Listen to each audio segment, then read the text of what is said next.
Welcome to ABC campus.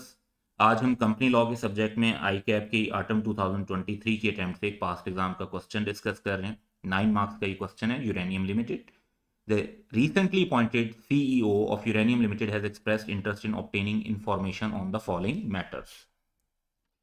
पहला matter जो है वो है कि when an interim cash dividend is deemed to have been declared and the responsibilities of UL regarding its payment.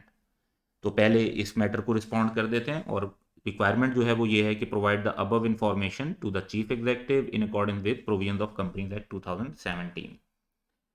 तो जो मैटर वन है that is declaration of interim cash dividend. Interim cash dividend कब declared consider होता है? दो circumstances में होता है कि जिस डेट पर शेयर ट्रांसफर की क्लोजिंग होती है, क्लोजर ऑफ बुक्स जिसे हम कहते हैं, तो क्लोजिंग ऑफ शेयर ट्रांसफर जिस दिन कमेंस होगी, पहला दिन होगा उसका, तो for the purpose of determining the entitlement to dividend. और अगर रजिस्टर ऑफ मेंबर को क्लोज नहीं करते तो जिस डेट पर बोर्ड ऑफ डायरेक्टर ने अप्रूव किया होगा, तो वो declaration of interim cash dividend consider होगी। तो क्योंकि यहाँ पे था डेट का बात, तो व्हेन की बात थी, इट मीन्स कि हम डेट पे फोकस करेंगे। दूसरी चीज इन्होंने पूछी है कि रिस्पॉन्सिबिलिटीज क्या हैं कंपनी की regarding the payment of dividend. तो रिस्पॉन्सिबिलिटीज में सबसे पहले चीफ एग्जीक्यूटिव की रिस्पॉन्सिबिलिटी है कि वो इंश्योर करें कि पेमेंट हो जाती है डिविडेंड के रजिस्टर्ड शेयर होल्डर को या उनके ऑर्डर के मुताबिक, और ये ऐसे पीरियड और मैनर और टाइम के अंदर होनी चाहिए एज मे बी स्पेसिफाइड। अच्छा, लॉ में उसका टाइम लिमिट वगैरह दी हुई है जैसे, लेकिन ये क्योंकि स्पेसिफिकली इन्होंने कंपनी एक्ट पूछा है तो रेगुलेशंस के अंदर है वो 10 वर्किंग डेज है currently. Payment of interim cash dividend जो है वो मुख्तलिफ तरीके से की जा सकती है। आप चेक से भी कर सकते हैं, डिविडेंड वारंट से भी कर सकते हैं, इलेक्ट्रॉनिक पेमेंट से भी कर सकते हैं, जैसे भी शेयर होल्डर की प्रेफरेंस हो। लेकिन यहां पर अब ये नहीं पता, ये तो पता है कि यूरेनियम लिमिटेड प्राइवेट कंपनी नहीं है, पब्लिक है, नाम से पता चल रहा है। तो ये लिस्टेड भी तो हो सकती है। अगर ये लिस्टेड कंपनी है तो फिर इनके पास चेक और वारंट वाला ऑप्शन नहीं होगा, इनको फिर सिर्फ इलेक्ट्रॉनिक मोड से पेमेंट करनी होगी directly into bank account designated by entitle share holder. तो अगर ये अनलिस्टेड है तो इनके पास तीन ऑप्शन है, चेक से भी कर सकते हैं, वारंट से भी, इलेक्ट्रॉनिक पेमेंट से। लिस्टेड है तो सिर्फ इलेक्ट्रॉनिक मोड से पेमेंट की जाएगी। तो ये पहले मैटर से रिलेटेड पॉइंट्स थे जो कि बड़ा शॉर्ट सा था। दूसरा मैटर क्या है वो देखते हैं। Provision pertaining to documentation of resolution and minutes of general meeting along with any associated requirement, यानी उनसे रिलेटेड जो और भी रिक्वायरमेंट्स हैं उनके ऊपर भी हमने फोकस करना है, जैसे ऑथेंटिकेशन होती है, या ये कि उनका एविडेंस क्या होता है, और सर्कुलेशन वाले रेजोल्यूशन को कैसे डील करना है, एडजॉर्न मीटिंग में कैसे रिकॉर्ड मेंटेन होगा, टाइम पीरियड फाइलिंग वगैरह का क्या है। तो ये सारे एसोसिएटेड रिक्वायरमेंट्स को भी हम इसमें डिस्कस करेंगे। तो documentation of resolution and minutes of general meeting, इसके ऊपर फोकस करते हैं मैटर 2 के तौर पे।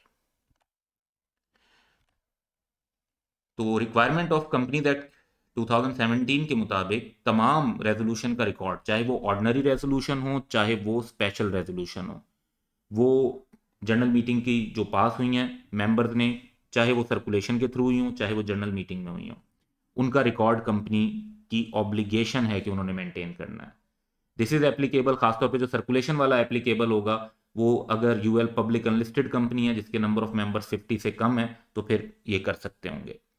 फिर मिनट्स की जब बात आती है तो तमाम प्रोसीडिंग जो जनरल मीटिंग की होती हैं वो रिकॉर्ड होनी चाहिए, जिसमें खास तौर पे नेम ऑफ पार्टिसिपेंट्स लाजमी रिकॉर्ड किया जाएगा, और इन रिकॉर्ड को कोई अलग अलग मेंटेन नहीं करना बल्कि प्रॉपरली डॉक्यूमेंट करना है इन अ मेंटेन बुक। तो एक मिनट्स की एक बुक बना ली जाती है, एक रजिस्टर बना लिया जाता है और सारे मिनट्स उसके अंदर प्लेस कर लिए जाते हैं।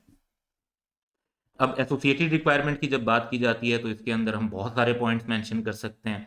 फॉर एग्जांपल जो ऑथेंटिकेशन है मिनट्स ऑफ जनरल मीटिंग की, वो चेयरमैन ऑफ द मीटिंग भी कर सकते हैं और chairman of the next meeting भी कर सकते हैं, और वो एविडेंस ऑफ प्रोसीडिंग समझा जाता है। फिर मिनट्स हर जनरल मीटिंग के क्रिएट होने, और ये मिनट्स एक वैलिड कंसीडर होते हैं अनलेस प्रूवन अदरवाइज, यानी एक किस्म का ये प्रॉपर एविडेंस कंसीडर होते हैं। जहां पे रेजोल्यूशन बाय सर्कुलेशन हो तो उसमें यह जरूरी है कि वो रेजोल्यूशन सर्कुलेट की गई हो along with relevant documents to all the members of UL. Once again ये तभी पॉसिबल है अगर कंपनी पब्लिक अनलिस्टेड कंपनी हो और उसके मेंबर्स मोर देन 50 ना हो।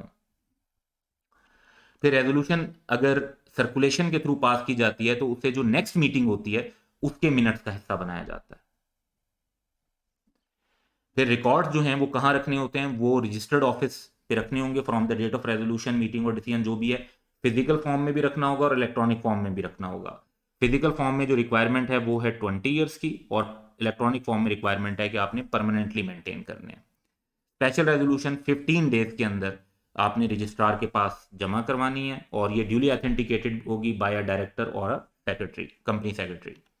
रेजोल्यूशन अगर एडजॉर्न मीटिंग पर अप्रूव होती है तो वो फुली वैलिड और इफेक्टिव होगी, जैसे एक्चुअल डेट जिस पर वो पास हुई उसके मुताबिक, without being considered approved on earlier date.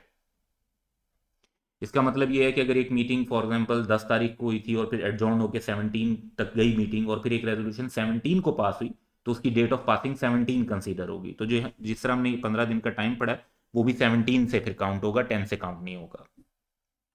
Minutes available होते हैं तमाम मेंबर्स की इंस्पेक्शन के लिए free of charge business hours में। रीजनेबल रिस्ट्रिक्शंस जो कंपनी अपने आर्टिकल्स में लगा सकती है, लेकिन फिर भी ऐसी रिस्ट्रिक्शन लगानी होती है कि कम से कम 2 घंटे अवेलेबल हों हर डे जिसमें मेंबर्स उसको इंस्पेक्ट कर सकें।